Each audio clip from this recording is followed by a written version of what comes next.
ला हौला वला कुव्वता इल्ला बिल्लाहिल अलिय्यिल अज़ीम। औज़ु बिल्लाहि मिनश शैतानिर लईनिर रजीम।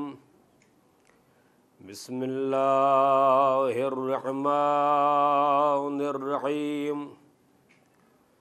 अल्हम्दुलिल्लाहिल्लज़ी लम यत्तखिज़ साहिबतन वला वलदा वलम यकुन लहू शरीकुन फिल मुल्क वलम यकुन लहू वलियुम मिनज़्ज़ुल्ल वकब्बिरहु तकबीरा।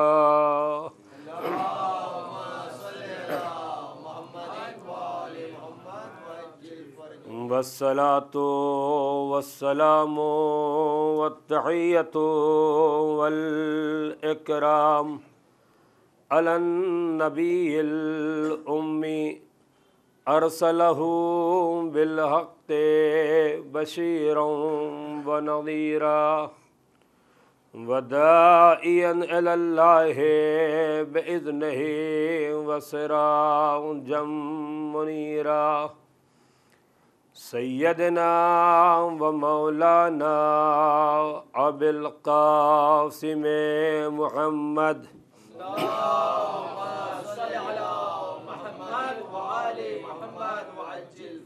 व अला आलिहि अत्तय्यबीन अत्ताहिरीन अल-मअसूमीन अल-मज़लूमीन व लअनतुद्दाइमतुल बाक़ियतु अला आदाइहिम अजमईन। अम्मा बअदु फ़क़द क़ालल्लाहुल हकीम फ़ी किताबिहिल करीम। बिस्मिल्लाहिर रहमानिर रहीम। तबारकल्लज़ी बियदिहिल मुल्क व हुवा अला कुल्लि शैइन क़दीर। सल्लल्लाहु अलैहि वसल्लम।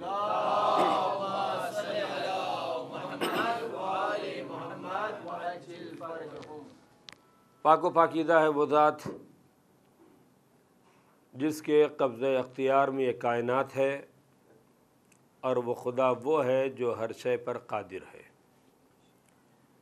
खालिक़ कायनात ने अपनी कुदरत कामिला का ऐलान इस आय करीमा को आगे बढ़ाते हुए फ़रमाया कि वो खुदा वो है जिसने मौत व हयात को पैदा किया ताकि तुमको आज़माया जा सके कि तुम में कौन है जो अमल सालेह और नेक अमल अंजाम देने वाला है। गुज़िश्ता मजालिस में आप हज़रात की खिदमत आलिया में ये बातें गुजारिश की गई कि दुनिया का कानून और कानून परवरदिगार में न जाने कितने फ़र्क पाए जाते हैं कि जिसकी बुनियाद पर यह कहा जा सकता है कि अल्लाह का कानून,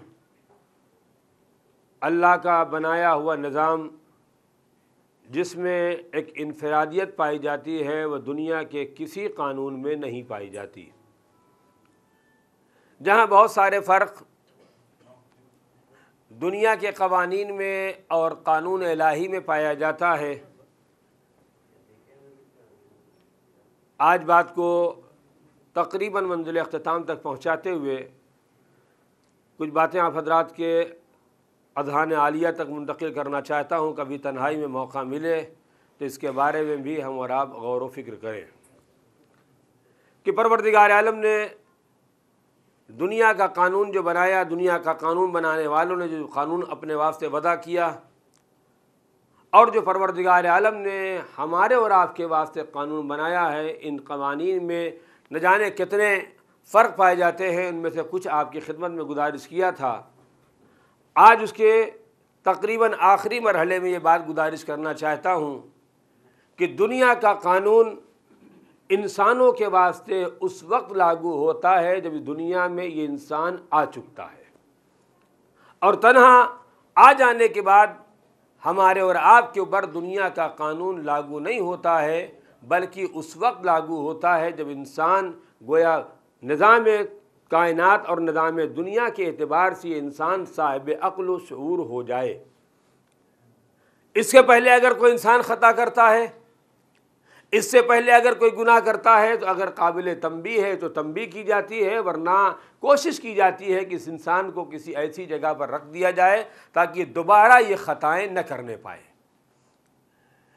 लेकिन परवरदिगार आलम ने इंसानों की तरबियत के वास्ते इंसानों के इस दुनिया में आने का इंतज़ार नहीं किया कि इंसान दुनिया में आ जाए तब उसकी तरबियत का बंदोबस्त किया जाए, बल्कि इंसान जैसे ही इस मरहले पर पहुंचा, इस आदमी को इस बात का ख्याल पैदा हुआ कि हम जवानी के मरहले में कदम रख चुके हैं और जवानी के मरहले में कदम रखने के बाद अब ज़िंदगी के उस मरहले पर आ चुके हैं जहां गोया अपनी ज़बान में कहा जाए कि अकेले ज़िंदगी बसर करना हमारे वास्ते मुमकिन नहीं है।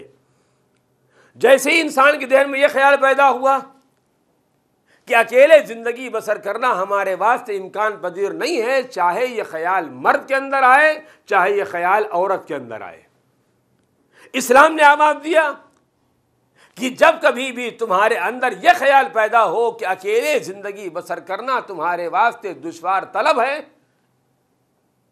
तो तुम्हारी जिम्मेदारी है कि अपने वास्ते किसी हमसफ़र को तलाश करो, कोई ऐसा इंसान तलाश करो जो तुम्हारी ज़िंदगी को आगे बढ़ाने में तुम्हारे लिए मुआविन हो, तुम्हारे लिए मददगार हो, तुम्हारी ज़िंदगी का गोया अपनी ज़बान में कहा जाए कि पार्टनर बन सके, शरीक हयात बन सके। अज़ीज़ान मोहतरम, इस दुनिया में ज़िंदगी बसर करने वालों की चंद किस्में पाई जाती हैं।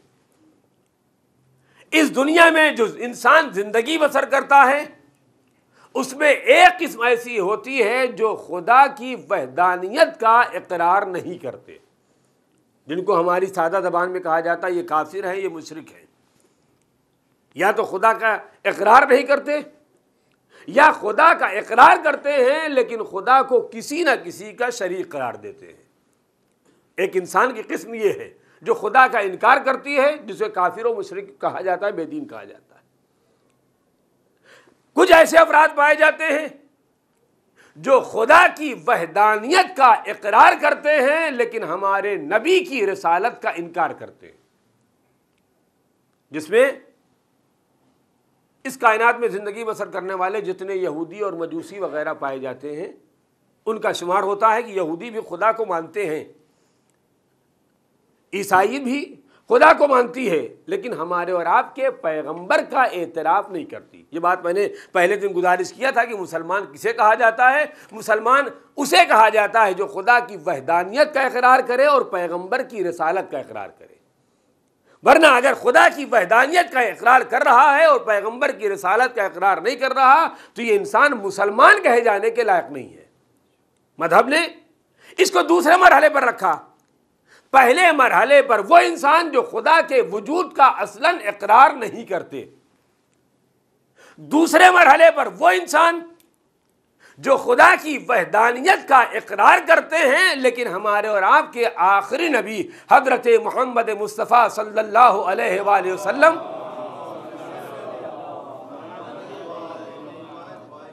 की रसालत का इकरार नहीं करते और नबियों को मानते हैं। ऐसा नहीं है, जिनको हम और आप ईसाई कहते हैं वो जनाब ईसा को मानते हैं। कुछ ऐसे लोग हैं जो जनाब मूसा को मानते हैं, कुछ ऐसे लोग पाए जाते हैं जो दीगर अंबिया को मानते हैं। लेकिन मसला अंबिया का मानना नहीं है।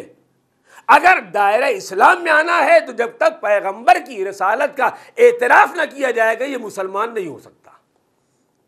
लिहाजा दुनिया में ज़िंदगी बसर करने वाला एक तबका वो हुआ जो खुदा की वहदानियत का इकरार नहीं करता।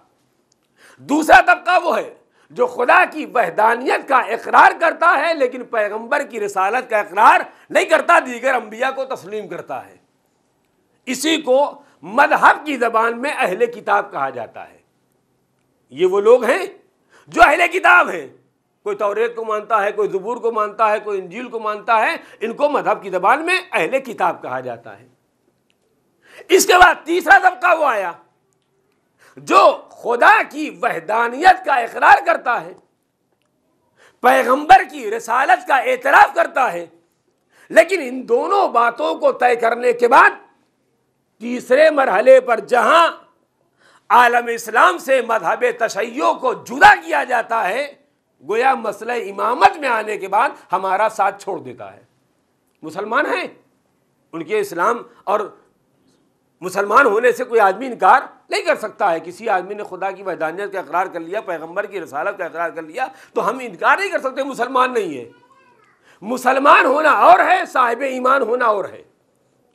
लिहाजा ये तीन अफराद हुए जिनके साथ हमें और आपको जिंदगी गुजारना है। कभी हमारा हमसाया, कभी हमारा पड़ोसी, कभी हमारा दोस्त, कभी हमारा चाहने वाला वो होगा जो दायरे इस्लाम में असलन नहीं आया, यानी खुदा की वहदानियत का इकरार नहीं करता है, जिसे काफिर व मुशरिक कहा जाता है। एक वो है जो खुदा की वहदानियत का इकरार करता है लेकिन पैगंबर की रिसालत का इतराफ नहीं करता, लेकिन वो साहिब किताब हैं।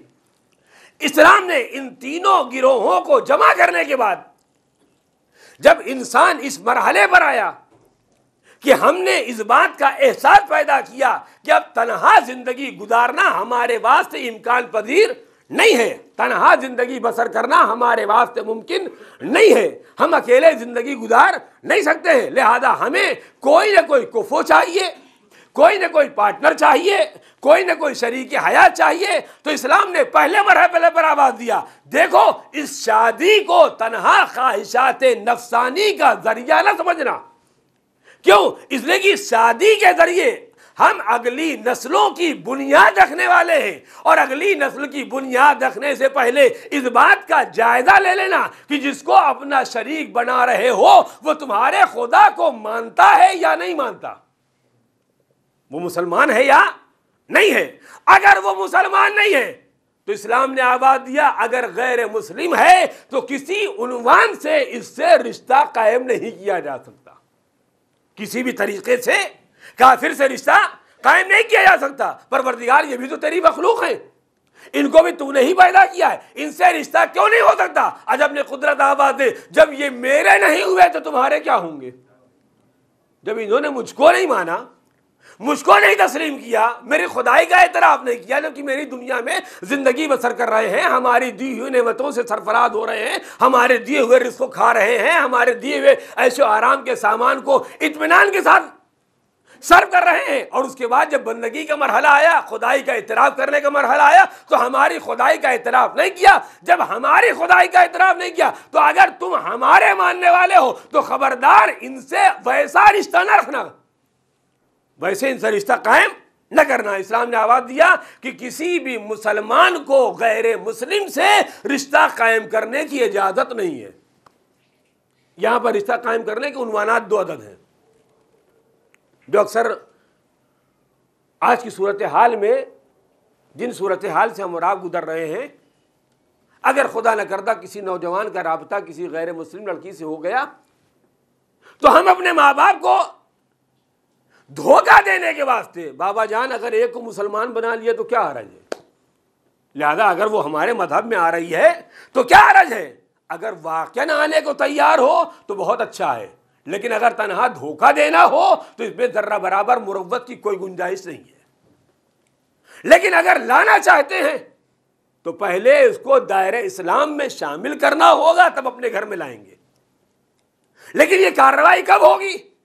जब उधर से तोड़कर लाने की सूरत हाल हो, यानी लड़का मुसलमान हो और लड़की गैर मुस्लिम हो, तो उसको अगर उसको लाना चाहे, वो आने को तैयार हो, अपनी राजी खुशी से मजहब इस्लाम की हक्कानियत को कबूल करने के बाद से आमादा और तैयार हो, तो इस्लाम ने इजाजत दिया। लेकिन अगर मामला बरअक्स हो कि इधर से हमारी बच्ची किसी गैर मुस्लिम के साथ जाने के बाद से आमादा और तैयार हो, तो इस्लाम ने आवाज दिया, हमने किसी मरहले पर किसी मर्द मुसलमान को काफिर की हुकूमत तस्लीम करने की इजाजत नहीं दिया। और यह एक हुकूमत होती है, जो किसी के घर में चला जाता है वह एक हुकूमत तस्लीम कर रहा है, और इसी का सहारा और इसी को हम लोग कभी कभी इन लफ्जों में कहा करते हैं कि अगर हमने किसी की बेटी किसी की बहन को ब्याह करके अपने घर में ले आए, उसे अपनी जौजा बना लिया, तब जौजा बनाने के बाद हमारा इतना दिमाग खराब होता है कि तुम हमारी बीवी बनकर आई हो, लिहाजा घर से बाहर निकलने के वास्ते जब तक हमारी परमिशन न हो न जाना। इस्लाम ने इसकी हिमायत की है। ये मजहब इस्लाम का पैगाम है, मजहब इस्लाम का कानून है कि कोई औरत अपने घर से उस वक्त तक कदम नहीं निकाल सकती जब तक शौहर की इजाजत न हो। लेकिन मसला ये पैदा होता है कि तन्हा हमको एक पार्ट याद रहता है, दूसरा याद नहीं रहता। हमें यह तो याद रहा कि बीवी को घर से अगर बाहर निकलना है तो शौहर की इजाजत लेना पड़ेगी, लेकिन इस्लाम ने दूसरे मरहले पर आवाज दिया, हमने अगर किसी की बेटी को तुम्हारी जौजा बनाकर भेजा है तो जौजा बनाकर भेजा है, खादमा बनाकर नहीं भेजा। हमने तुम्हारी शरीके हयात बनाकर भेजा है, हमने तुम्हारी नौकरानी बनाकर नहीं भेजा है कि उससे जो चाहो काम लो।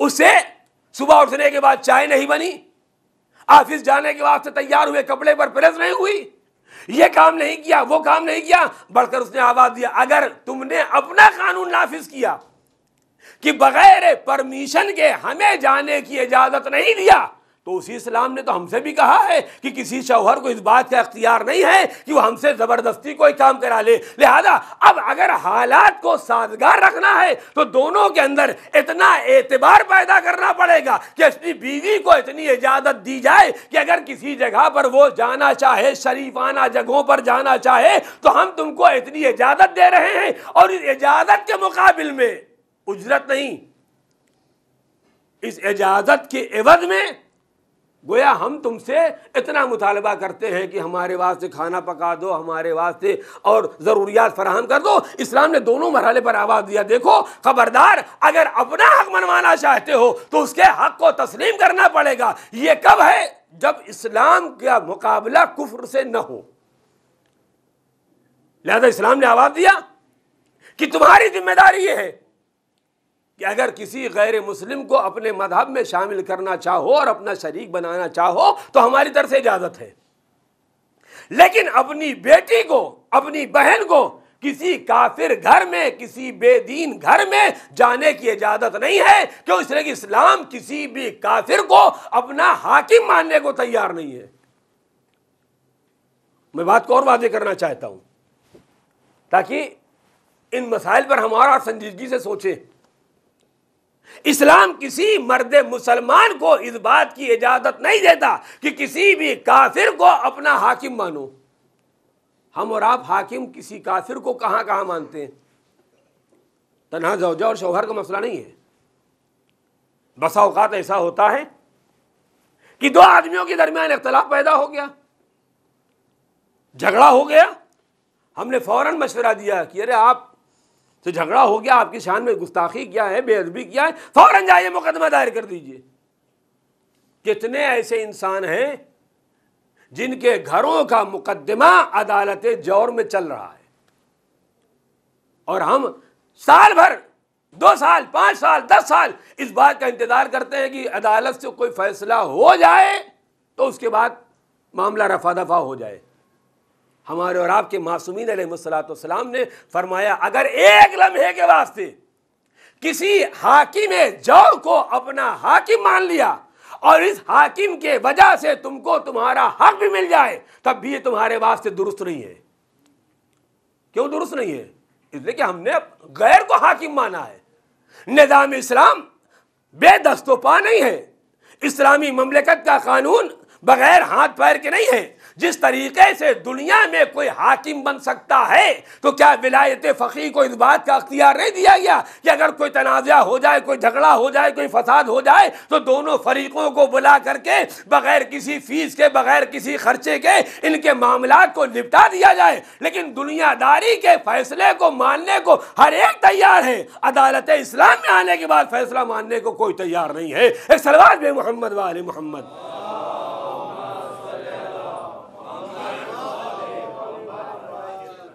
इस्लाम ने पहले मरहले पर जो तुम जिंदगी गुजर कर रहे हो, बसर कर रहे हो, काफिर तुम्हारे साथ है, हमने उसका निजाम बता दिया। दूसरे मरहले पर आए, तुम्हारे साथ ऐसे अफराद जिंदगी बसर कर रहे हैं जो खुदा का इकरार करते हैं, तुम्हारे पैगंबर की रिसालत का इनकार करते हैं। हमें इनके साथ कैसे बर्ताव करना होगा? अगर इनके साथ रिश्ते इज़्दिवाज को कायम करना हो तो कैसे इनके साथ बर्ताव किया जाए, क्या किया जाए? इस्लाम ने आवाज दिया, वही कानून जो वहां था वही कानून यहां होगा, थोड़ी सी छूट के साथ। और वो छूट क्या दी गई? इस्लाम ने छूट क्या दिया? वो छूट यह दिया कि चूंकि खुदा की वहदानियत का इकरार नहीं करते, लेकिन किसी न किसी नबी का इतराफ तो करते हैं, खुदा की वहदानियत का इकरार करते हैं। और तुम्हारे रसूल का इकरार नहीं करते, लेकिन किसी नबी का इकरार तो करते हैं। लिहाजा अगर रिश्ते की बात आए तो इनसे दायमी रिश्ता नहीं किया जा सकता है, वक्ती तौर पर कर लो। वक्ती तौर पर अगर रिश्ता करना है तो कर लो, लेकिन दायमी तौर पर रिश्ता नहीं हो सकता। या आखिर दायमी तौर पर क्यों नहीं हो सकता? इसका राज ये है कि चूंकि जिस नबूवत और रसालत का वो एतराफ कर रहे हैं और जिस नबूवत और रसालत का हम एतराफ कर रहे हैं, हमारी नबूवत और रसालत दायमी है और उनकी नबूवत और रसालत वक्ती तौर पर थी। लिहाजा जितनी देर वो हमारे साथ चले उतनी देर हम रिश्ता भी उनसे कायम कर सकते हैं। नबूवत जनाब ईसा पर आकर तमाम हो गई, किसी की जनाब मूसा पर आकर तमाम हो गई, किसी की किसी और नबी पर तमाम हो गई। लिहाजा इस्लाम ने हमको निज़ाम दिया, इस्लाम का कानून हमारे सामने है कि देखो खबरदार, अगर इनसे दायमी रिश्ता करना चाहते हो तो दायमी रिश्ते की इजाज़त नहीं है। वक्ती तौर पर अगर रिश्ता करना चाहो तो कर सकते हो, लेकिन वही कानून वही यहां पर भी नाफिज होगा। लड़की ला सकते हो, लड़की दे नहीं सकते।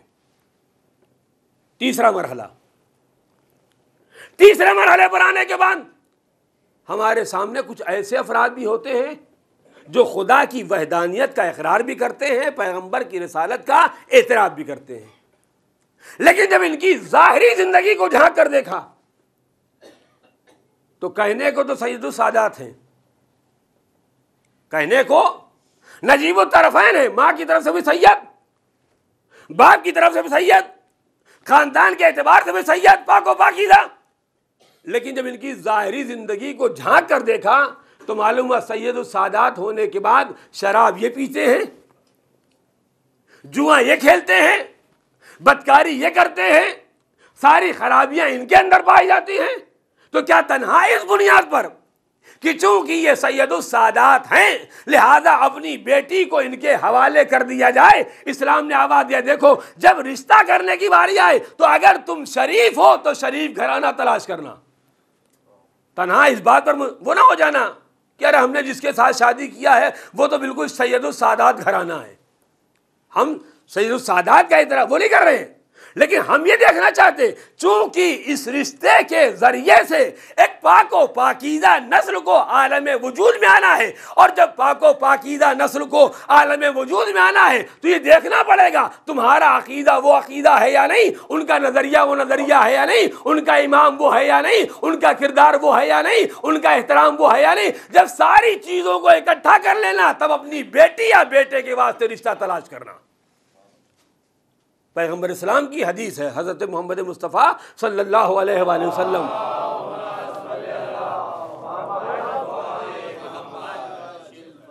पैगंबर फरमाते हैं अगर किसी इंसान ने अपनी बेटी को, वो चाहे जैसा भी हो, चाहे वो सैयद सादात हो, चाहे वो गैर सैयद से ताल्लुक रखता हो, पैगंबर ने फरमाया अगर कोई आदमी अपनी बेटी का निकाह किसी भी शराबी के साथ करता है तो मेरी निगाह में उसने अपनी नस्ल को मुनक़ता कर दिया।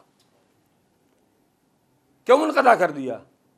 कि जो शराब के नशे में लत होगा, जो शराब का आदी होगा, जिसके घर में दीन और मजहब का कोई गुजर ना होगा, उससे आप क्या तवक्को करते हैं कि वो आगे जाके मुतदय्यन बन जाएगा, आगे जाके दीदार बन जाएगा, आगे जाने के बाद वो कलमा तौहीद पढ़ने लगेगा? जब बुनियाद ही खराब है, जब असास ही खराब है तो उसके बाद ऐसी तवक्को करना बेकार है। मासूमीन फरमाते हैं खबरदार अपनी बेटी का रिश्ता करते हुए या अपने बेटे का रिश्ता करते हुए बहरहाल घरों का जरूर जायजा लेना, ये देखना कि तुम किसको ला रहे हो अपने घर में।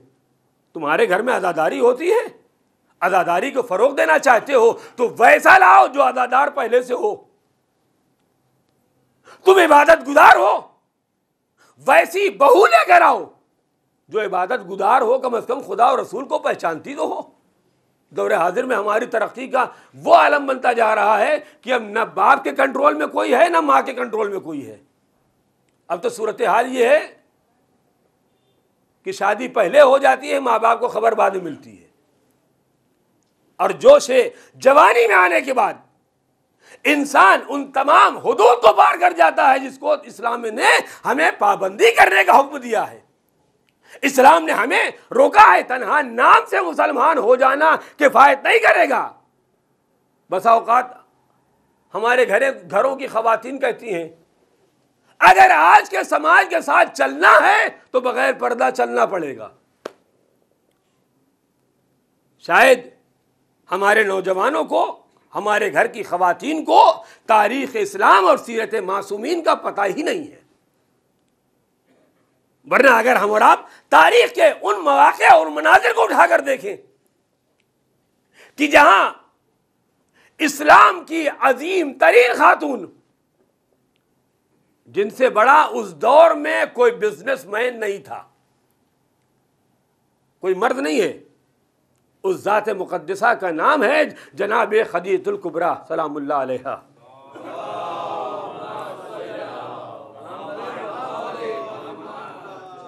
जनाब खदीजा अपने दौर की मालदार तरीन औरत, लेकिन कोई झूठी सी झूठी तारीख बताइए कि जहां जनाब खदीजा बाजार में अगर आई हो तो बेहिजाब आई हो, बगैर पर्दे के आई हो, और उन्होंने यह कहा हो कि अगर कारोबार करना है तो चादर को लपेट के रखना पड़ेगा।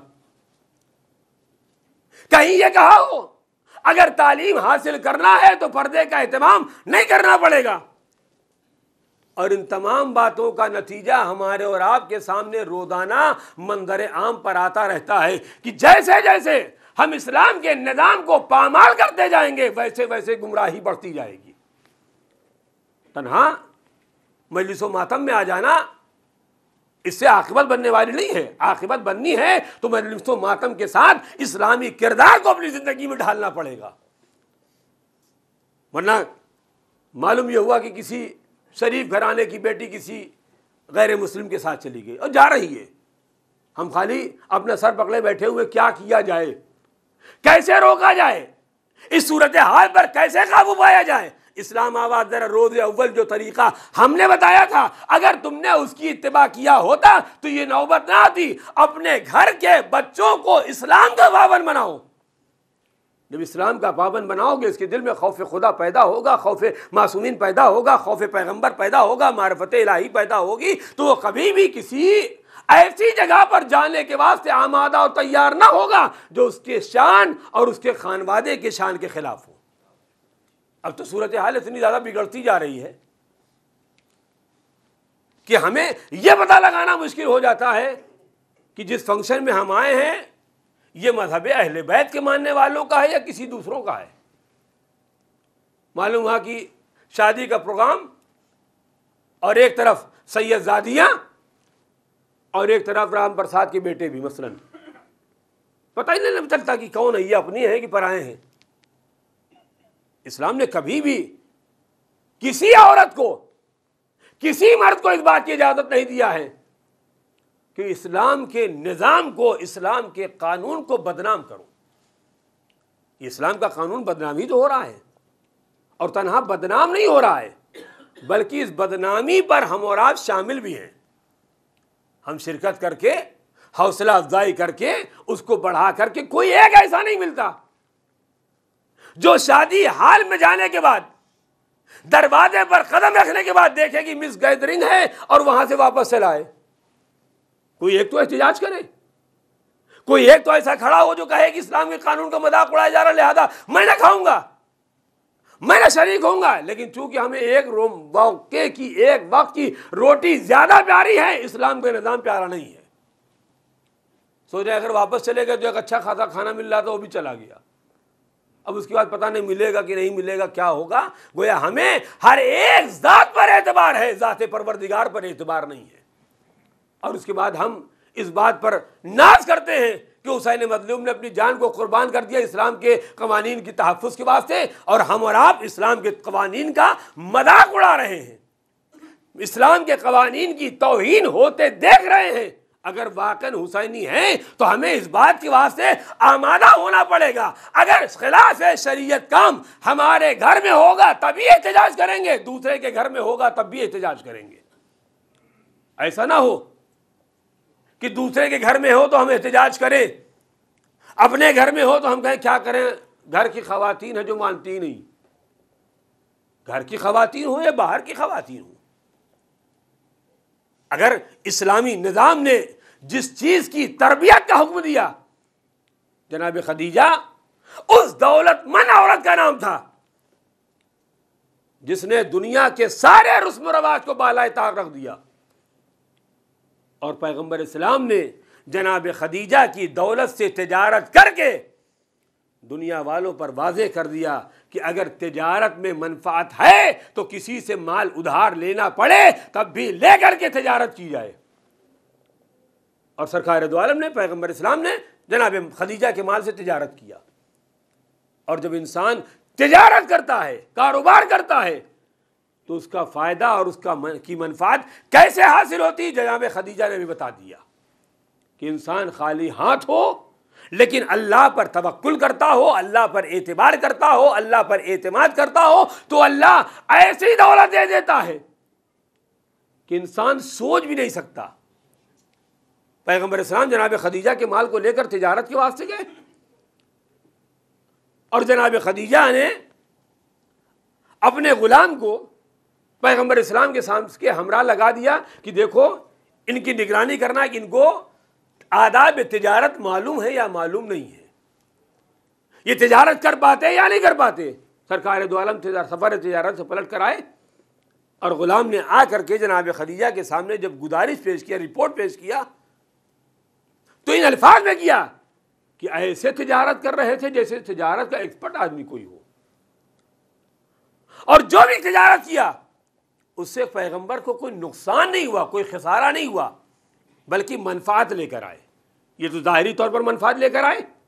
और उसके बाद जब जनाब खदीजा ने देखा कि ये इंसान इतना मुतदय्यन है, इतना दीदार है, इतना खुदा रसीदा है, तो जनाब खदीजा ने अपना पैगाम पैगंबर इस्लाम की बारगाह में बदाते खुद भेज दिया।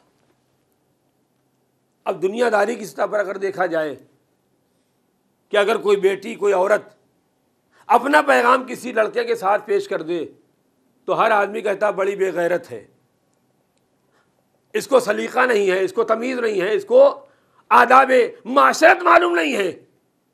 नहीं, अगर कहीं भी कोई दयानतदार लड़का नज़र में आ जाए, चाहे वो लड़का हो या लड़की, तो कम से कम इजहार ख्याल करने का तो हक़ है। बात के मराहिल वालिदैन अदा करेंगे, बाहर की जिम्मेदारियां, बात के उमूर वालिदैन पूरे करेंगे, लेकिन कम से कम इजहार ख्याल करने का तो हक़ है। और पैगंबर इस्लाम की खिदमत में जनाब खदीजा ने अपना पैगाम भेजा, और सरकार दो आलम ने इस रिश्ते को कबूल करने से पहले फरमाया कि मैं आपके रिश्ते को अगर कबूल कर लूँ तो मेरे पास महर की रकम अदा करने के वास्ते सरमाया नहीं है, महर की रकम अदा करने के वास्ते सरमाया नहीं है। जनाब खदीजा ने पैगाम भेजा, अगर सरमाया नहीं है तो मुझसे उधार ले लीजिए। ये नहीं कहा माफ़ कर दिया मैंने या बाद में माफ़ कर दूंगी, महर की क्या ज़रूरत है, आप राज़ी मैं राज़ी, लिहाजा महर की क्या ज़रूरत। ये क्यों? अजब नहीं, जनाब खदीजा और पैगंबर दुनिया के मुसलमानों को ये पैगाम देना चाहते हो, अगर रोज़े अव्वल ये बुनियाद आ गई कि बग़ैर महर की भी शादी हो जाएगी, जबकि मैंने पहले महर अदा कर दिया, तब तो मुसलमान देने को तैयार नहीं। और अगर पहले ही दिन मामला ऐसा हो गया होता तो फिर हमारी सूरत हाल क्या बनती। लेकिन जनाब खदीजा ने क्या फरमाया, आप मुझसे पैसा लीजिए बउनवान कर्ज, और उसके बाद महर की रकम को अदा कीजिए, और उसके बाद शादी हो।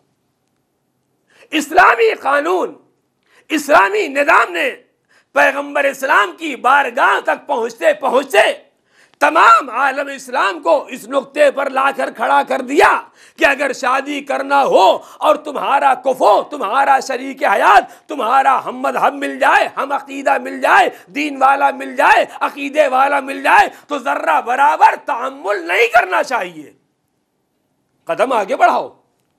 ये कौन सी बात है कि कदम आगे बढ़ाया तो हमेशा गुमराही की तरफ आगे बढ़ाया।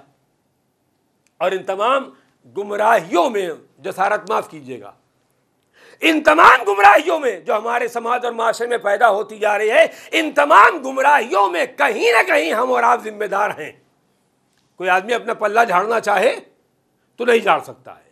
कोई आदमी कहे मैं क्या करूं, मैंने लड़की के को स्कूल में भेज दिया, बच्ची को स्कूल में भेज दिया, अब वहाँ क्या कैसे ज़िंदगी बसर करते हैं मुझे कुछ पता नहीं है। इस्लाम आवाज़ दे रहा है तालीम के मरहले में बाद में कदम रखना, तरबियत के महले में पहले कदम रखो। पहले अपने बच्चे और बच्ची को ऐसा बनाओ कि वो किसी माशरे में जाए तो किसी और मजहब का गिरवीजा ना हो, मद्दे मुकाबिल को दायरे इस्लाम की दावत दे, उसको तोड़ कर लाए, ना कि हम खुद टूट के उधर चले जाएं। और पैगम्बर इस्लाम ने जनाब खदीजा के पैगाम को कबूल किया, और कबूल करने के बाद जब शादी का मरहला करीब आया तो तारीख़ कहती है कि जनाब खदीजा की जानिब से जनाब वर्क़ा बिन नौफल ने अक़्द पढ़ा, और पैगम्बर इस्लाम की जानिब से जनाब अबू तालिब अलैहिस्सलाम ने निकाह पढ़ा। एक मसला है जिसे हम और आप रोज़मर्रा सुना करते हैं कि अगर कोई आदमी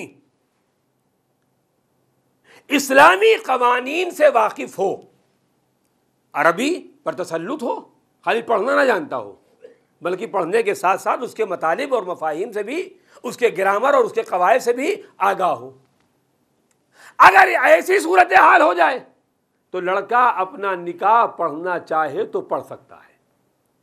ये इस्लाम का निज़ाम है।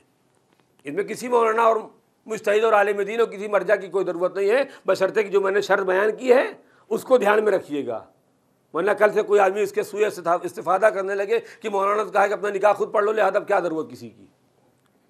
नहीं, अरबी ग्रामर से वाकिफ हो, अरबी के कलमा से वाकिफ हो, इस्लाम के अहकाम से वाकिफ हो, तो लड़का अपना निकाह पढ़ना चाहे तो पढ़ सकता है। मेरा एक सवाल है, अगर हम और आप शुद्ध बुद्ध अरबी जानने के बाद, अरबी के ग्रामर से वाकिफ हो जाने के बाद, अगर अपना निकाह पढ़ने की हमें इजाजत है, तो क्या नऊज़ुबिल्लाह पैगंबर को अरबी नहीं आती थी? क्या नऊज़ुबिल्लाह पैगंबर को ग्रामर नहीं आती थी? क्या पैगंबर को निकाह पढ़ना नहीं आता था? जो साहिब शरीयत है उसको कौन बताएगा? किसमें हिम्मत है कि जो कहे कि पैगंबर को नहीं आता था, पैगंबर को नहीं मालूम था? लेकिन सरकार दो आलम ने अपना सेग़े निकाह खुद जारी नहीं किया, इंतखाब किसका किया? जनाब अबू तालिब का। जनाब अबू तालिब हैं कौन? पैगंबर के चचा, रिश्ते के एतबार से, दुनियावी एतबार से नऊज़ुबिल्लाह खाकम बदहन दायरे इस्लाम में भी नहीं आए। जो मुसलमानों का नज़रिया है कि जनाब अबू तालिब साहिब ईमान नहीं थे। और इतना अक्ल तो हमारे अंदर भी पाई जाती है कि जब हम अपने घर के बेटे या बेटी के निकाह और शादी के मरहले पर किसी को दावत देते हैं तो अपने दीन वाला बुलाते हैं, अपने नज़रिए वाला बुलाते हैं, अपने मज़हब वाला बुलाते हैं। किसी मुसलमान के यहाँ कभी कोई पंडित जी तो नहीं आए, शिरकत के लिए आए होंगे, देखने के लिए आए होंगे, लेकिन निकाह पढ़ने के वास्ते हम किसी काफिर को बुलाएं, नामुमकिन सी बात है। कोई काफिर किसी आलिम दीन को बुलाए, नामुमकिन सी बात है। कोई आलम इस्लाम का आदमी किसी हमारे मज़हब वाले को बुलाए, नामुमकिन सी बात है। इसका मतलब ये हुआ कि हमारा नज़रिया ये है, हमारा अकीदा ये है कि जहाँ कहीं भी रिश्ते इज़्दिवाज में जोड़ना होता है तो उसको बुलाया जाता है, जो हम दीन हो, जो हम मज़हब हो, जो हम शरीयत हो, जो हम नज़रिया हो। मैं कहूँगा अल्लाह के रसूल अगर अपना सेग़े निकाह जारी करना है तो आप अपना सेग़े निकाह जारी कर लीजिए। या अबू तालिब का इंतखाब क्यों कर रहे हैं? और अपने पैगम्बर पैगंबर आवाज दे, मैं अबू तालिब से तन्हा निकाह का सेगा जारी नहीं करवा रहा हूं, बल्कि अबू तालिब का ईमान का ऐलान कर रहा हूं। अंदाजा लगा लो, जो अबू तालिब का ईमान है वही हमारा ईमान है, जो उनका अकीदा है वही हमारा अकीदा है। एक सलवात बे मोहम्मद वाले मोहम्मद।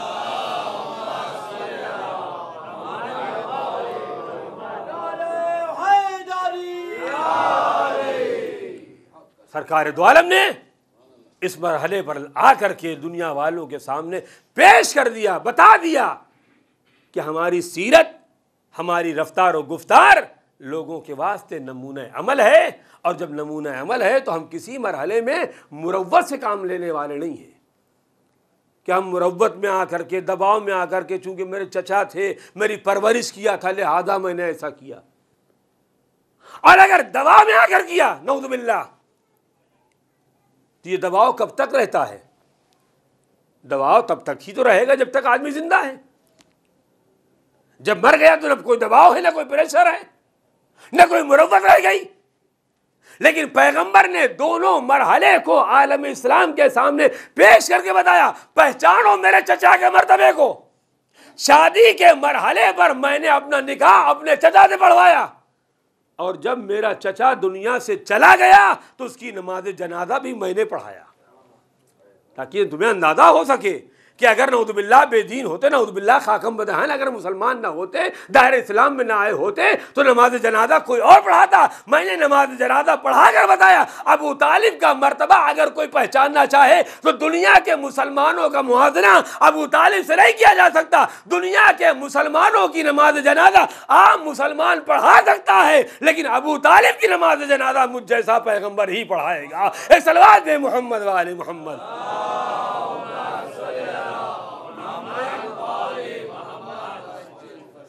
लिहाजा इस्लाम ने हमें और आपको इस बात की दावत दिया है कि जब कभी भी इस मरहले पर पहुंच जाना कि किसी को अपना शरीक हयात बनाने की नौबत आ जाए, बारी आ जाए, तो हमेशा अपना हम दीन तलाश करना, हमेशा अपना हम अकीदा तलाश करना, अपना हम मजहब तलाश करना, ताकि जो तुम मजहब, दीन, शरीयत, अकीदा अपने वालिदैन से लेकर आए हो वो अगली नस्लों में मुंतकिल होता रहे।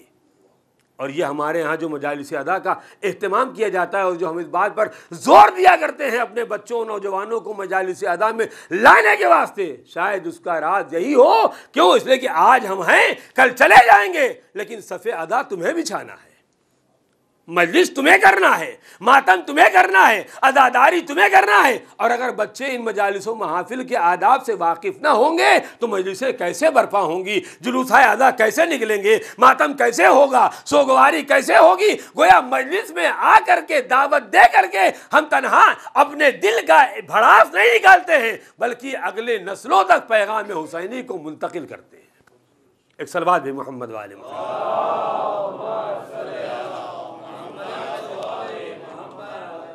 इस्लाम के निज़ाम पर एतराज़ कर लेना बड़ा आसान है, लेकिन इस्लाम की मंतिक को समझना, इस्लाम के कवानीन की बारीकी को दर कर लेना, ये बड़ा अजीब और अजीम मरहला है।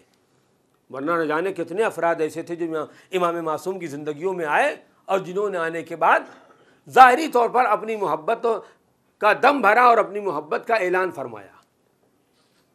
हम और आप होते तो शायद मुतमईन हो जाते, हम और आप होते तो शायद उसका दावे को तस्लीम कर लेते, लेकिन इमाम मासूम ने आने वाले के दावे को आसानी के साथ कबूल नहीं किया। तारीख में वो मंजर मौजूद है जब एक शख्स हमारे और आपके छठे इमाम जाफर सादिक अलैहिस्सलाम की खिदमत में आया और आने के बाद इमाम सादिक के पहलू में बैठने के बाद कहता है, जब ना रसूलुल्लाह, अगर रूए ज़मीन पर कोई आपका चाहने वाला है तो मेरे अलावा कोई और नहीं है। मैं आपसे मोहब्बत करता हूँ, मैं आपसे अकीदत करता हूँ, मैं आपका चाहने वाला हूँ, बस मैं हूँ और कोई नहीं है। जो बसा औकात हर आदमी दूसरे को धोखा देता है, लेकिन बंदे को बंदा धोखा दे आसानी से हो जाता है। हम कहें हम आपके चाहने वाले हैं, आप कहें आप हमारे चाहने वाले हैं, आप भी मुतमईन हैं, हम भी मुतमईन हैं। लेकिन ये मुकाम इम्तिहान कैसे होगा कि वाकई चाहने वाला है या नहीं है? इस चाहत का इम्तिहान तभी होता है जब इंसान किसी परेशानी में गिरफ्तार हो जाए और उसको तलब करे, अगर वो आ गया तो गोया चाहने वाला है, और अगर नहीं आया तो ज़बानी दावेदार है। इमाम सादिक की खिदमत में आने वाला कहता, मौला मैं आपका चाहने वाला हूँ, मैं आपका दोस्तदार हूँ, मैं आपका मुहिब हूँ।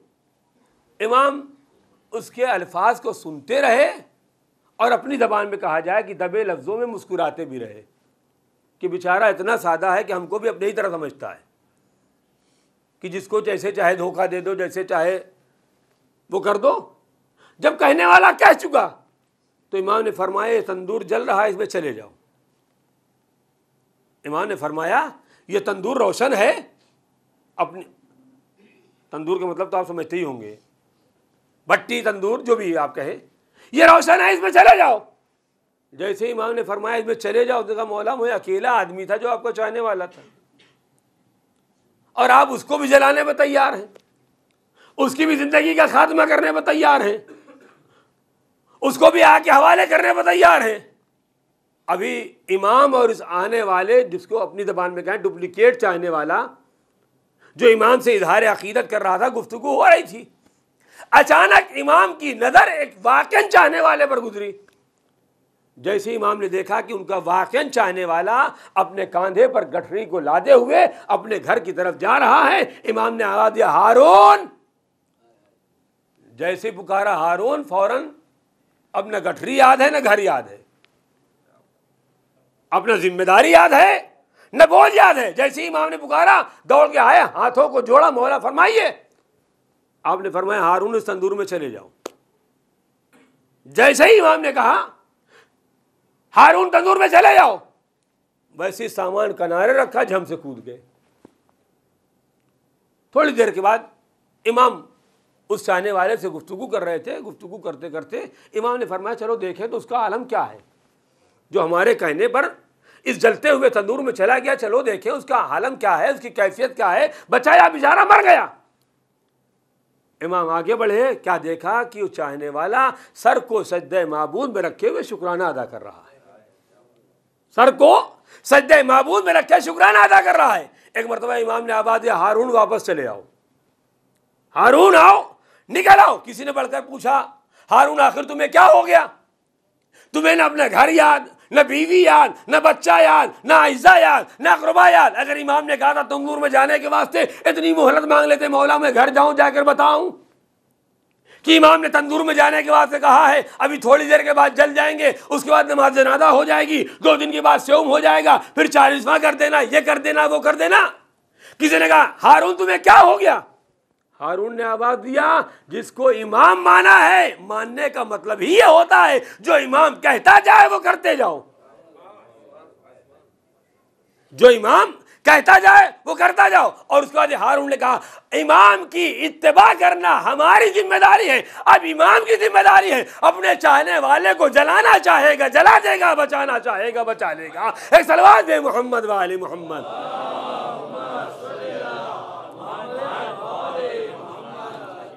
ऐसे चाहने वाले अगर कहीं पैदा हो जाएं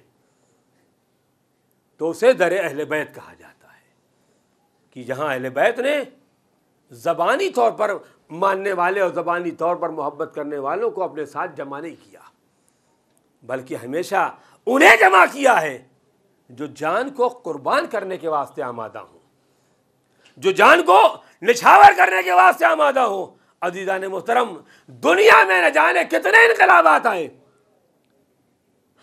न जाने कितने इनकलाबात रोजाना बर्पा होते रहते हैं। आज इनके खिलाफ कल उनके खिलाफ, आज इनके खिलाफ परसों उनके खिलाफ।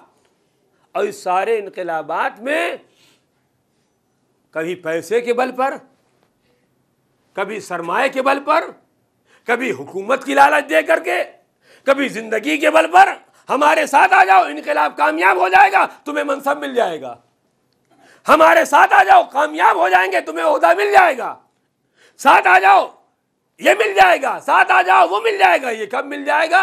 जमा किया है किस नाम पर? जिंदगी के नाम पर। लेकिन पूरी तारीख़ बशरियत में तन्हा एक हुसैन इब्न अली का क़याम था कि हुसैन इब्न अली ने मैदान करबला में किसे हयात के नाम पर जमा नहीं किया, मौत के नाम पर जमा किया है। जो हमारे साथ आएगा वो मरने के लिए तैयार हो के आए, जो हमारे साथ आएगा वो कुर्बान होने के लिए तैयार होकर आए, जो हमारे साथ आ रहा है वो शहीद होने के वास्ते तैयार होकर आए। अगरचे जब शहीद हो जाएगा तो हयात जावेदानी खुद मिल जाएगी। लेकिन हम किसी को अंधेरे में नहीं रखना चाहते कि कोई आदमी कहे कि हमको जन्नत के वास्ते बुलाया था, कौसर के वास्ते बुलाया था, माल देने के वास्ते बुलाया था, इख्तिदार देने के वास्ते बुलाया था। हमने बुलाया है, हमने ये पैगाम दिया है, जो मेरे साथ आएगा उसे कुर्बान होना पड़ेगा, जो मेरे साथ आएगा उसे शहीद होना पड़ेगा।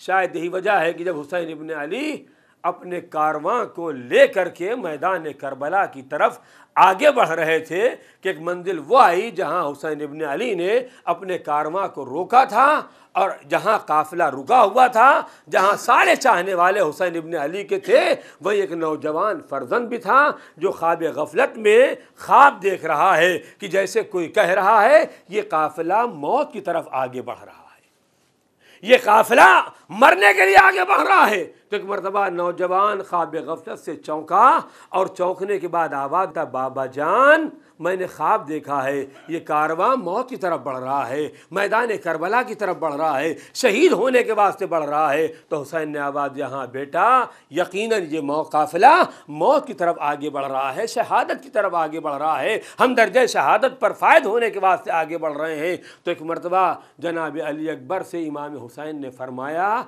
बेटा अगर रुए ज़मीन पर कोई हक पर है तो सिवाय तुम्हारे बाबा के कोई और हक पर नहीं है। तो इतना सुनना था। जनाब अली अकबर ने फरमाया, बाबा जान अगर हम हक पर हैं तो हमें किस बात का खौफ है, मौत हम तक आए या हम मौत से जाकर टकरा जाएं। हमारे दिलों में मौत के लिए कोई खौफ नहीं पाया जाता, हम कुर्बान होने के लिए तैयार हैं, हम जान को निछावर करने के लिए तैयार हैं, हम अपनी जान को आप पर कुर्बान करने के लिए तैयार हैं।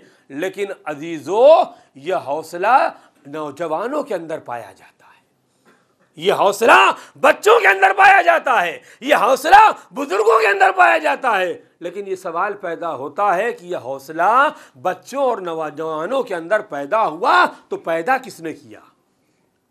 वरना दुनिया में न जान जितनी माएँ होती हैं, हर माँ अपने लाल की परवरिश करती है हयात के वास्ते, हर माँ अपने लाल को पालती है जिंदगी के वास्ते।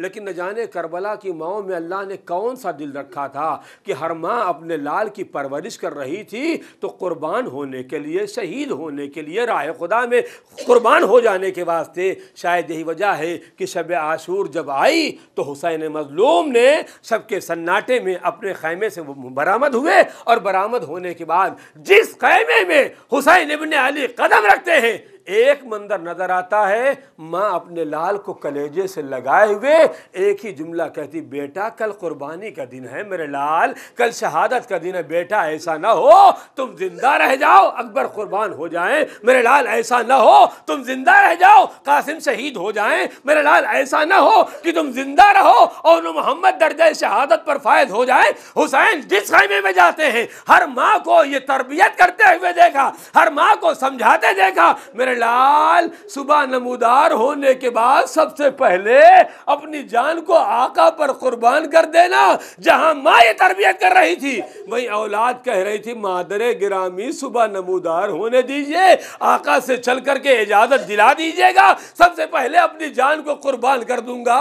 लेकिन तारीख कहती है हुसैन शब के सन्नाटे में एक एक खैमे का जायजा लेते लेते एक मर्तबा उस खैमे में हुसैन ने कदम रखा जिसमें 6 महीने का बच्चा है, रबाब अपने बच्चे का झूला झुला रही है और कह रहे, मेरे लाल तुम्हें तो मैदान करबला में चलने की इजाजत भी नहीं है, बेटा तुम चलने के लायक भी नहीं हो, कैसे अपनी जान को कुर्बान करोगे? आज अपने असगर आबाद तेरा मादर गिरामी सुबह नमूदार होने दीजिए, ऐसा जिहाद करूंगा जैसा न कासिम ने किया होगा, न मोहम्मद ने किया होगा, न अकबर ने किया होगा। जज़ाकुम रब्बुकुम खैरल जज़ा। खुदा किसी गम में हमें न रुलाए सिवाय गम सैयद सज़ो में। अज़ादारों, रात का मंजर तमाम हुआ, रात तमाम होने लगी, और जैसे ही अज़ान सुबह का वक्त आया, हुसैन इब्न अली का तरीक़ा था, हुसैन इब्न अली का दस्तूर था कि हुसैन इब्न अली जब मदीने से निकले थे तो हुसैन मज़लूम अपने हमरा एक मुअज्जिन को लेकर आए थे। जब कभी भी वक्त अज़ान होता था तो इमाम हुसैन का मुअज्जिन जनाब हज्जाज इब्न मसरूक मुल्दस्ता अज़ान पर जाते थे और अज़ान कहते थे। लेकिन तारीख़ गवाह है, जब आशूरा की सुबह नमूदार हुई, नमाज सुबह का वक्त करीब आया, जनाब हज्जाज आगे बढ़े अज़ान कहने के वास्ते। एक मरतबा हुसैन ने आवाज़ दिया, हज्जाज आज तुम अज़ान न कहोगे, आज मेरा बेटा अली अकबर अज़ान कहेगा। ये जनाब अली अकबर को क्यों दावत दिया, अपने मुअज्जिन को क्यों हटाया? शायद राजी रहा हो ताकि हुसैन इत्माम हुज्जत करना चाहते हैं, ताकि कोई मुसलमान ये ना कह सके मैं नसबी के नवासे को पहचानता नहीं था, मैं हुसैन से आशना नहीं था, मैं हुसैन को पहचानता नहीं था। यही वजह है जब जनाब अली अकबर ने मैदान करबला में अज़ान कही तो फौज यजीदी से आवाज़ आ रही थी, ये तो रसूलुल्लाह की आवाज़ आ रही है, ये तो नबी की आवाज़ आ रही है। हुसैन ने इत्माम हुज्जत किया और इत्माम हुज्जत करने के बाद नमाज सुबह अदा किया। और तारीख कहती नमाज सुबह तमाम करने के बाद एक मरतबा दुश्मनों ने तीरों की बारिश किया और तीरों के बारिश तमाम होने के बाद हुसैन ने जब मुड़कर देखा तो क्या देखा, हुसैन के 40 से ज़्यादा चाहने वाले दर्जा शहादत पर फायज हो गए। अब न कोई चाहने वाला रहा, मुख्तसर से अफराद बचे। हुसैन ने अपने चाहने वालों की जिम्मेदारी को लगाया, किसी को मैमने पर रखा, किसी को मैसरे पर रखा, किसी को कल्बे लश्कर पर रखा और हुसैन ने मैदान जंग की तैयारी शुरू किया और एक एक चाहने वाले को मैदान करबला में भेज रहे थे। और एक मरहला वो आया जब हुसैन अपने बेटे से मुतवज्जे हुए, या बुनैया तकद्दम बलदी, ए मेरे लाल अब तुम आगे बढ़ाओ, ए मेरे लाल अब तुम मैदान में जाओ। अकबर को मैदान में भेजने की इजाजत देने लगे और एक मर्तबा देते देते हुसैन आवाज देते, मेरे लाल जाओ, जाकर पहले माँ से इजाजत ले आओ। ए बेटा जाओ, जाकर माँ से इजाजत लेकर आओ, जाकर फूफी से इजाजत लेकर आओ। तारीख करबला कहती है हुसैन ने अकबर को खैमे में भेजा, जनाब अली अकबर ने खैमे में कदम रखा। कदम रखने के बाद एक मरतबा शहजादी ज़ैनब के सामने आकर खड़े हुए, हाथों को जोड़ा। एक मरतबा शहजादी ने आवाज़ दे, मेरे लाल खैर तो है, कैसे आना हुआ? अकबर ने आवाज़ दे, अम्मा मैं आया नहीं हूँ, मेरे बाबा ने आपकी खिदमत में भेजा है। ए मेरा लाल क्यों भेजा है? अकबर ने आवाज़ दे, बुबी अम्मा मैं मरने की इजाजत लेने के लिए आया हूँ। इतना सुनना था कि शहजादी ज़ैनब ने आवाज़ दिया, मेरे लाल क्या 18 साल चक्कियाँ पीस पीस करके इस हिजन के लिए पाला था कि तुम्हें मक्तल में जाने की इजाज़त दूँ। जब ज़ैनब ने अकबर को मैदान में जाने की इजाज़त न दिया तो एक मरतबा अकबर आवाज़ देते, बुबी अम्मा इतना बता दे, अगर रोज़े क़यामत दादी फातिमा ने सवाल किया, ए ज़ैनब अकबर प्यारा था, मेरा हुसैन प्यारा न था, तो आप क्या जवाब देंगी? ज़ैनब ने कलेजे से लगा लिए, मेरे लाल अगर तुम जैसे हजारों अकबर होते तो अपने भैया पर कुर्बान कर देती। ए मेरे लाल जा खुदा हाफिज। तारीख कहती ज़ैनब ने इजाज़त दिया। एक मरतबा अकबर उम्मे लैला के सामने आए, मातरे गिरामी इजाज़त दीजिए। उम्मे लैला ने आवाज़ दे, मेरे लाल जिसने पाला है जब उसने इजाज़त दे दिया मैं रोकने वाली कौन? जाओ खुदा हाफिज। तारीख कहती है अकबर खैमे से निकलना चाहते हैं, बार बार खैमे का पर्दा उठता है और खैमे का पर्दा गिर जाता है। न जाने कौन है जो बढ़ करके दामन पकड़ लेता है। अगर कोई बड़ा होता तो वो बाजू पकड़ता, ये दामन कौन पकड़ रहा है? अजब नहीं, सकीना आवाज दे रही हूँ, ए मेरे भैया अब तुम भी मक्तल में जा रहे हो, अब मेरा पुरसाने हाल कौन होगा? अदादारो तारीख कहती है अकबर इजाजत लेकर हुसैन मजलूम की खिदमत में आए। आने के बाद आवाज दिए, बाबा मैं इजाजत ले आया, अब मुझे मरने की इजाजत दीजिए। हुसैन ने अकबर को सजाया, सर पर अमामे रसूल रखा, दोष पर रज़ाए अदार रसूल डाली और डालने के बाद अकबर को घोड़े पर सवार किया और सवार करने के बाद आसमान का रुख किया और रुख करने के बाद कहते खुदाया गवाह रहना, उस बेटे को भेज रहा हूं जो हम शबी है पैगंबर था। जब रसूल की जियारत करना चाहता था अकबर की जियारत कर लेता था, लेकिन तारीख कहती है अकबर को सवार करने के बाद हुसैन ने आवाज़ दे मेरे लाल आगे बढ़ो, दुश्मन से मुकाबला करो। अकबर आगे बढ़े लेकिन चल कदम आगे न बढ़ने पाए थे। मुड़कर क्या देखा कि ज़ईफ बाप चला आ रहा है। अकबर ने आवाज़ दे बाबा इजाजत दे चुके थे, अब क्यों आए? हुसैन फरमाते हैं मेरे लाल काश तुम साहिब औलाद होते बेटा, काश तुम साहिब औलाद होते तो तुम्हें मालूम होता एक बाप के दिल में बेटे की मोहब्बत कितनी होती है। इतना कहने के बाद हुसैन ने अजीब और गरीब जुमला फरमाया, फरमाते मेरे लाल मक्तल में जाने से नहीं रोकता, लेकिन इतना ख्याल रखना जब तक सामना रहे मुड़ मुड़ कर देखते जाना। इधर हुसैन अकबर को मक्तल में भेज करके दरे खैमा पर आकर बैठे, इधर बीबियों में कोहराम बर्पा हुआ।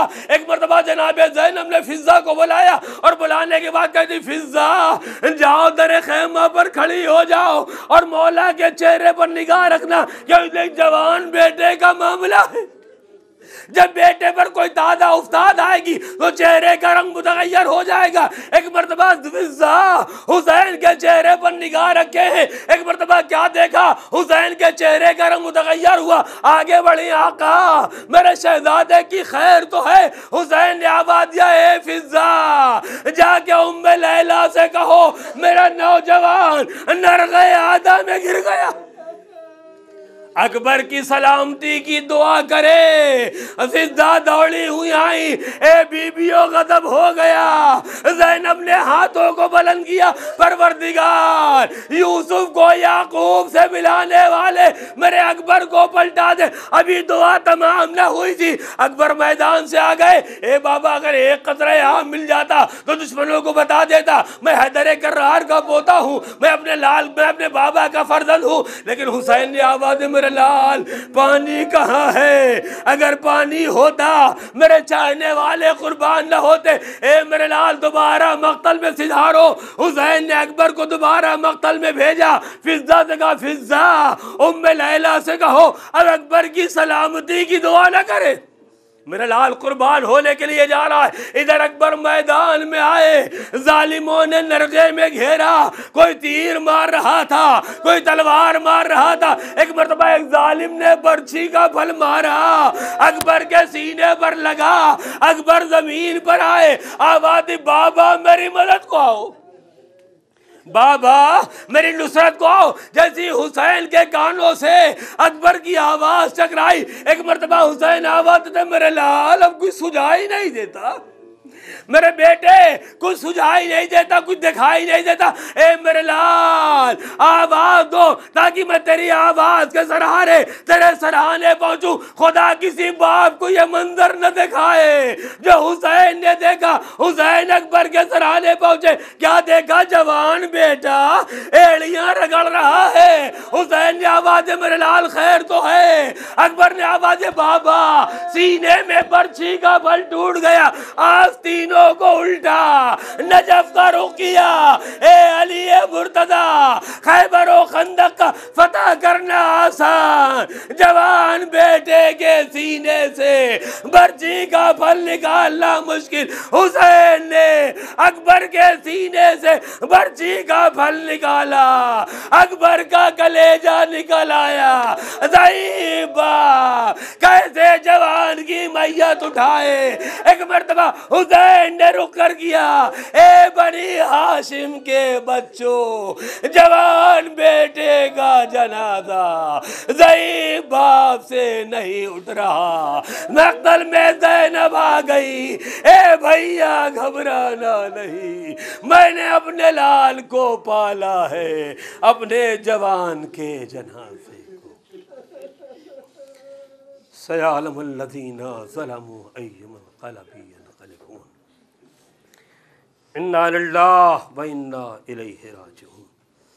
इलाही बिहक़्क़ि ज़हरा व अबीहा व बालिहा व बनीहा, परवरदिगार तुझे वास्ता है मोहम्मद वाले मोहम्मद का, इस मुख्तसर सी अदा को कबूल फरमा। हम सब की दीनी व दुनियावी हाजात को पूरा फरमा। परवरदिगार तुझे वास्ता है मोहम्मद वाले मोहम्मद का, हम में जो लोग बीमार हैं उन्हें बीमार करबला के सदक़े में शिफाए कामिल व आजिल इनायत फरमा। आइए शहज़ादे कौनैन की बारगाह में हाथों को जोड़ कर गुजारिश करें, बीबी जो हक़ के अदा था वो अदा ना हो सका, लेकिन ये बीबी वादा करते हैं जब तक ज़िंदा रहेंगे आपके लाल की सफ़े अज़ा बिछाते रहेंगे। परवरदिगार तुझे वास्ता है मोहम्मद वाले मोहम्मद का, मदारात जन्नतुल बक़ी को आबाद फरमा, दुश्मनान इस्लाम को निस्तो नाबूद फरमा, हमारे इमाम ज़माना के ज़हूर में ताजील फरमा, हम सब को उनके आवान व अंसार में शुमार फरमा। रब्बना तक़ब्बल मिन्ना इन्नका अंतस समीउल अलीम। मातम हुसैन।